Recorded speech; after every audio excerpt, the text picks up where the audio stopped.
When I was little, my parents informed me that I had a learning disability. They told me that my brain worked just a little bit differently from all the other kids around me.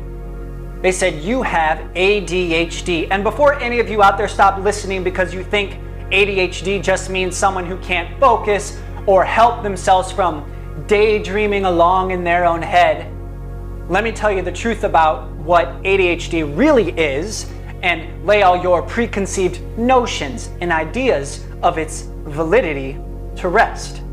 First off, let me start by saying I don't have a problem focusing or staying committed to a task at hand.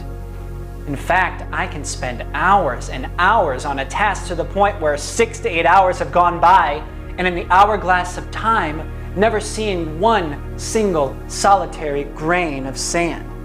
I don't know where this definition of ADHD came from originally, but I imagine it was possibly a businessman and/or a physician. Because from my point of view, it was a group of kids who didn't understand the kind of learning being presented to them that was created to keep up with the changing times and the Industrial Revolution. Also, I should mention I'm dyslexic, and sometimes I wonder if I even have this disability at all. What if I was misdiagnosed and that dyslexia is actually the handwriting all along the wall? Like I said, I can focus on something for a ridiculous amount of time, barely coming up out of it to take a breath. But no matter how hard I tried to understand what they wanted me to learn, it was like a firestorm exploding and going off in my head. I would be sitting in class listening like a kid at church, afraid of missing some information that I would need in order to get into heaven. But usually after a little time would pass, it would seem as though my teacher started speaking in some kind of foreign language.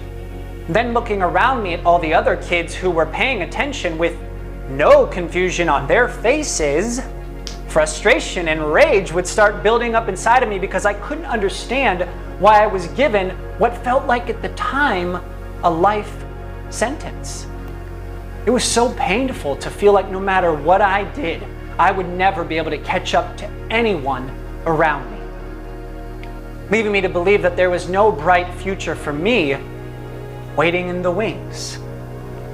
That is until I realized that not only am I not disabled, unable, or underqualified to have an amazing, successful, meaningful, and beautiful life, but that my mind actually has a superpower that takes me so much further and higher, for me personally, than it would having the ability to give right answers, understand instructions, follow others, or to go along with the tide.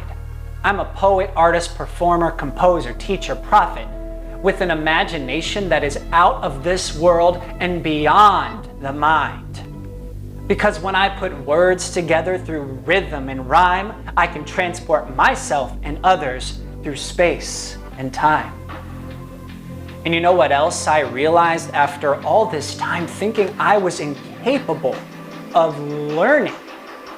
Was that I had been lying to myself all along by listening to the same song on my journey.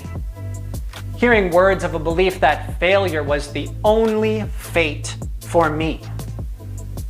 But then luckily one day I experienced a translucent clarity from my deep desire and need to reframe this belief and create new meaning in my life. It was as if something had reached down from the majestic and magnificent night sky of the ultimate and ever-knowing divine. And in an instant, I realized that all my life, I was missing the truth in front of my eyes that was hiding in plain sight. That not only did I overcome this limitation and the way it was presented, but that everything I do and did and accomplished and created in order to get past this fate was because of my hunger, passion, determination, tenacity, and persistence, coming from a vision of wisdom for a much needed and much appreciated self-education. Thank you so much for your time. Again, my name is Brett Kemp. My name is Brett Kemp. Yeah, that's it. Have a great day, night, evening, whatever it is. Take care. Bye. Peace. Love. Bye.